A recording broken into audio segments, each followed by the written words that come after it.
BJD ବିରୋଧରେ ବିସ୍ଫୋରଣ କଲେ ଦେବାଶିଷ। ଆଗକୁ ଖାଲି ହୋଇଯିବ ବିଜେଡି ଭାଡ଼ି। ନାମାଙ୍କନ ଭରିବା ପରେ ଏଭଳି କହି ବିଜେଡିକୁ କଲେ ଟାର୍ଗେଟ। ନାମାଙ୍କନ ଭରିଲେ ଦେବାଶିଷ। ରାଜ୍ୟସଭାର ସଦସ୍ୟ ପାଇଁ ବିଜେପି ପ୍ରାର୍ଥୀ ଭାବେ ଭରିଲେ ନାମାଙ୍କନ।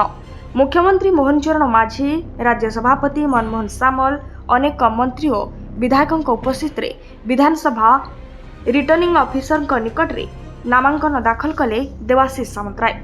ଦେବାଶିଷ 4 ସେଟ୍ ନାମାଙ୍କନ ପତ୍ର ଭରିଛନ୍ତି। ତାଙ୍କ ନାମାଙ୍କନରେ ପ୍ରଥମ ପ୍ରସ୍ତାବିକ ରହିଛନ୍ତି ମୁଖ୍ୟମନ୍ତ୍ରୀ ମୋହନ ଚରଣ ମାଝୀ। ତେବେ ଗତକାଲି ତାଙ୍କ ନାମରେ ମୋହର ମାରିଥିଲା ବିଜେପି ସଂସଦୀୟ ବୋର୍ଡ। ନାମାଙ୍କନ ଦାଖଲ ପରେ ବିଜେଡି ବିରୋଧରେ ବିସ୍ଫୋରଣ କରିଛନ୍ତି ଦେବାଶିଷ। ଆଗକୁ ଖାଲି ହୋଇଯିବ ବିଜେଡି ଭାଡ଼ି। ଅନେକ ଲୋକ ଏଥିରେ ବ୍ରିଜ୍ ହେବା ପାଇଁ ଅଛନ୍ତି ବୋଲି କହିଛନ୍ତି। ମୁଁ ବିଜେପିର କେନ୍ଦ୍ର ଓ ରାଜ୍ୟ ନେତୃତ୍ୱଙ୍କୁ କୃତଜ୍ଞତା ଜଣାଇଛି। ମୋତେ ଲାଗୁଛି ମୁଁ ମୋ ଘରକୁ ଫେରିଛି। ମୋତେ ପୁନର୍ବାର ରାଜ୍ୟସଭାକୁ ପଠାଇଛନ୍ତି। ମୋତେ ଦଳ ଯେଉଁ କାମ ଦେବ ସେ କାମ କରିବି। ବିରୋଧୀ ହୋଇକି ଶାସକ ଦଳ ଲୋକଙ୍କ କାମ କରିବାରେ କୌଣସି ଅସୁବିଧା ନାହିଁ। ଡବଲ ଇଞ୍ଜିନ୍ ସରକାରୀ ମୁଁ ଅଧିକ କାମ କରିବି। ଗତ ମେ 25 ତାରିଖରେ ବିଜେଡିରୁ ରାଜ୍ୟସଭା ସାଂସଦ ଥିବା ଦେବାଶିଷ ସାମନ୍ତରାୟ ଦଳର ପ୍ରାଥମିକ ସଦସ୍ୟ ପଦ ଓ ରାଜ୍ୟସଭା ସଦସ୍ୟ ପଦରୁ ଇସ୍ତଫା ଦେଇଥିଲେ। ସେ ନିଜର ଇସ୍ତଫା ପତ୍ର ଦଳର ସଭାପତି ନବୀନ ପଟ୍ଟନାୟକଙ୍କ ନିକଟକୁ ପଠାଇଥିଲେ ଏବଂ ରାଜ୍ୟସଭା ଅଧ୍ୟକ୍ଷ ସିପି ରାଧାକୃଷ୍ଣଙ୍କୁ ଭେଟି ରାଜ୍ୟସଭା ସଦସ୍ୟ ପଦରୁ ଇସ୍ତଫା ଦେଇଥିଲେ। ବିଜେଡି ଛାଡ଼ିବା ପରେ ଦଳ ବିରୋଧରେ ବିଷୋଦଗାର କରିଥିଲେ ପୂର୍ବତନ ରାଜ୍ୟସଭା ସଦସ୍ୟ ଦେବାଶିଷ ସାମନ୍ତରାୟ। ବିଜେଡିରେ ଥିବାବେଳେ ମୁଁ ଅଣନିଶ୍ୱାସୀ ହୋଇ ରହିଥିଲି।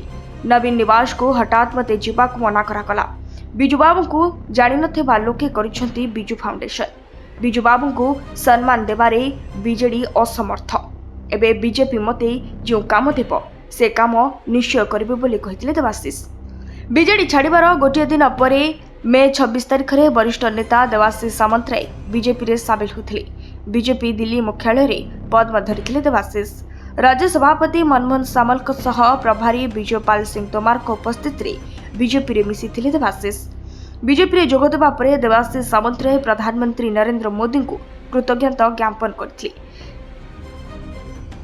ବିକଶିତ ଭାରତ ପାଇଁ ପ୍ରଧାନମନ୍ତ୍ରୀ ଦେଖିଥିବା ସ୍ୱପ୍ନ ତାଙ୍କ କାର୍ଯ୍ୟକଳାପରେ ପ୍ରଭାବିତ ହୋଇ ଦଳରେ ଯୋଗ ଦେଇଛି। ଓଡ଼ିଶାରେ ଦଳକୁ ଆହୁରି ମଜବୁତ କରିବାକୁ ଚେଷ୍ଟା କରିବେ ବୋଲି କହିଥିଲେ। ଆଗକୁ ବିଜେଡିରେ ବଡ଼ ବିସ୍ଫୋରଣ ହେବ। ବିଜେଡି ଡଙ୍ଗା ବୁଡୁଛି।